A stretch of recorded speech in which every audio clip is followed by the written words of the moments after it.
So I wanted to just give a little bit of an update where we're at on this. So, we cleaned up the old brick that was sitting on this ledge. It was coming up. Like I had mentioned, what we had seen on the other side of the house was a lot of these like mouse holes and kind of water damage and such behind the brick. So what I'm doing now is removing this kind of MDF material. It's kind of that old insulation board. See a lot of mouse holes and things. I'm just popping out. There are a lot of these broadhead nails. Just popping that out, and I'll score it, and then kind of get this out of the way. This stuff breaks pretty easy. And like you're seeing there, I've got a lot of just kind of mouse leftovers. This is why I'm having to repack all of my stud cavities with insulation, and that's because there's really not a whole lot going on back here. My plan of attack for doing this is that I'm measuring 24 inches up off of the subfloor. This is the interior subfloor. And what I'm going to do is measure 24 inches up. I'm going to cut a line right across here to get rid of some of this kind of deteriorating redwood siding. And then I'll put up my first layer, which is going to be a 1/2 inch OSB, and that's the same thickness as this MDF stuff. And that's going to be my first layer, and that's going to only come to here. And then what I'll do is I'm actually going to have to build up another 5/8 of an inch to get flush with the redwood surface. And when I do the 5/8, I'll actually drop that all the way down to here. I'm going to take some measurements to make sure that all of my lap siding lines up around the house. So I want to only drop that as far as where my lap siding is going to start. But approximately that'll be another 3 feet or so. So I'll do a 3-foot section of the 5/8 OSB going right on top of that. I'm just going to get this kind of cleaned up and worked down this way. I know that there's a lot more of this kind of condition going on, but I'm going to try to clean this up and get it ready for cutting.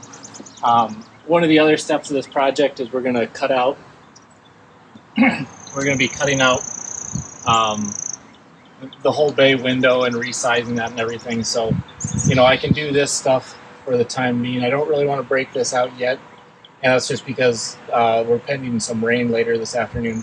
I can drop my Tamlin wrap over these stud cavities or this exposed section pretty easily to temporarily weatherproof it.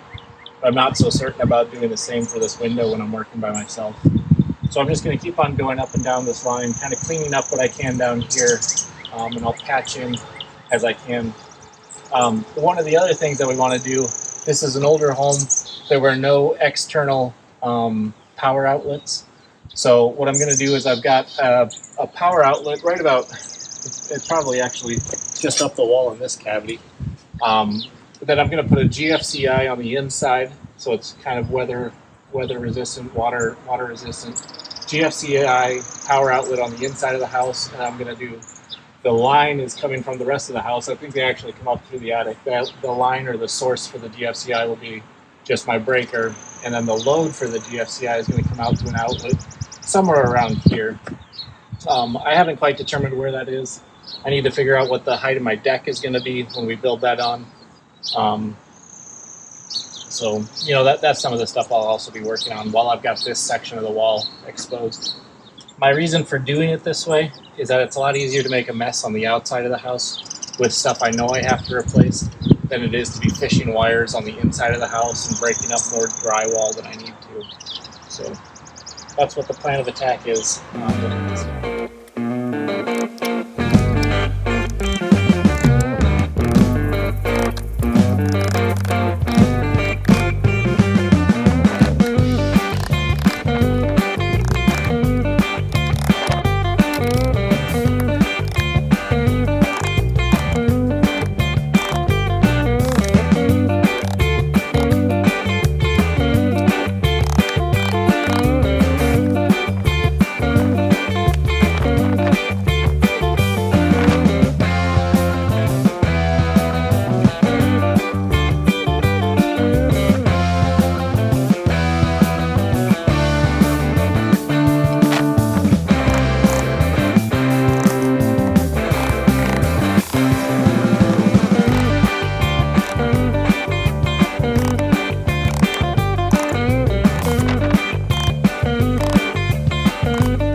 So I decided to actually pause from ripping off the siding.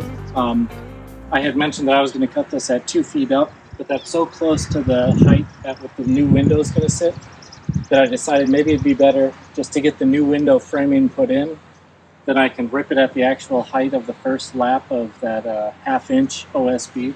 Then I can have a full sheet just run across the whole bottom of this. So what I'm doing now is I've turned my attention to deconstructing the bay window. I don't think I could get it out all by myself. So what I'm doing is I'm taking pane by pane out of the window. I hung a tarp on the inside just to make sure bugs and things weren't coming into the house. And I kind of peeked up into the soffit to see how it's actually held in into the framing. What it looks like is that my soffit, those kind of gray-blue boards up there, they're kind of pinched to the top of this bay window unit. So what I'm going to do is I'm taking each one of these panes out. I think I'm going to have to Sawzall kind of the mold section in between. There's fixed and then casement windows, kind of alternating. I've already got 2 of the casements out. Anyways, these old Anderson windows, they had external framed or external hinges on the frames. So actually there's only 6 screws in each corner you can take off. At this point, the only thing holding it in is the paint. So I've got the top one already done. I've got the window unlatched from the inside, but it's still on the guide rail, so we might have to just fight it a little bit. These windows were pretty shot though, so I'm not expecting a whole lot of resistance.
Like I said, we got 2 laminated 3/4 or so inch plywood.